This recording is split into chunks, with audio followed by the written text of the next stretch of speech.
এই কথাটা ধরেই আমি কয়েকটা কথা বলতে চাই, যেটা ভেবেছিলাম আমি বলবো এসে।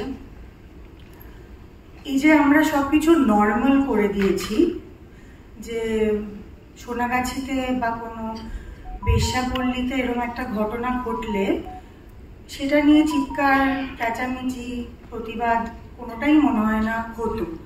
এটা আমাদের কাছে একটা নর্মাল ব্যাপার। এই মানসিকতা থেকেই কিন্তু এই বীজটার জন্ম হয়েছে, যে একটা মহিলাকে গালাগাল দিতে হলে বেশ্যা কথাটা হচ্ছে সর্বশ্রেষ্ঠ গালাগাল। আমাদেরকে, আমরা মহিলারা, মেয়েরা যারা সিনেমার জগতের সঙ্গে যুক্ত, তাদেরকে তো টার্গেট করে বলা হয় যে তারা বেশ্যা, বা তারা বেশ্যাবৃত্তি করেই তাদের ক্যারিয়ারে এগোয়। আমার 24 বছরের ক্যারিয়ারে আমি বেশ্যা এই কথাটা আমি এতবার শুনেছি যে আমার আর গায়ে লাগে না। আমার মতন অনেকেরই হয়তো আর গায়ে লাগে না, এটা খুব ডেটেড হয়ে গেছে।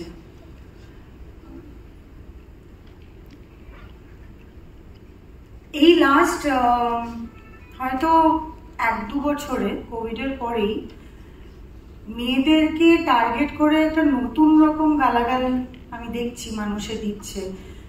সোশ্যাল মিডিয়াটা তো একটা বড় জায়গা, আমাদের চেঞ্জেস কি হচ্ছে সমাজে সেটা দেখার একটা খুব বড় জায়গা। ফেসবুক, ইনস্টাগ্রামটা, টুইটারটাও। আমি আসলে অনেকদিন টুইটারটা চেক করি না, কারণ এই ফেসবুক আর ইনস্টাগ্রামেই যতটা গালাগাল খাই সেটা হ্যান্ডেল করতে করতে আর আরেকটা টুইটারে বা এক্স যেটা হয়েছে সেটা আর খুলে দেখার সময় পাই না। আমি দেখলাম যে যেহেতু আমাদের মানে স্লাট শেমড হতে হতে হতে হতে এই কথাটা যখন আমাদের আর গায়ে লাগছে না, লোকজন, এদেরকে মানুষ বলবো না কি বলবো জানি না, কিন্তু লোকজনরা আমাদেরকে আন্টি, কাকিমা, মাসিমা এইসব বলে এইগুলোকে গালাগাল হিসেবে ধরে নিচ্ছে। আমি জানি না কি করে আমাদের এই যে সম্বোধন বা এই যে ডাকগুলো আমাদের বিভিন্ন সম্পর্কে, মাসিমা, আন্টি, জেঠিমা, এইগুলো কিভাবে গালাগালে রূপান্তরিত হয়েছে আমি জানি না।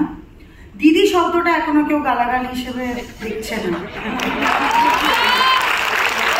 সেটা আমি জানি না। এত কিছু আমি নিজেই শুনি, এত রকম গালাগাল শুনি রোজ দিন সকালবেলা উঠে, কিন্তু আমি দেখছি যে দিদি বলে কেউ গালাগাল দিচ্ছে না। তো সেটা একটা ভালো জিনিস। সেটা কবে একটা গালাগাল হয়ে উঠবে আমরা জানি না, কিন্তু আপাতত হচ্ছে না।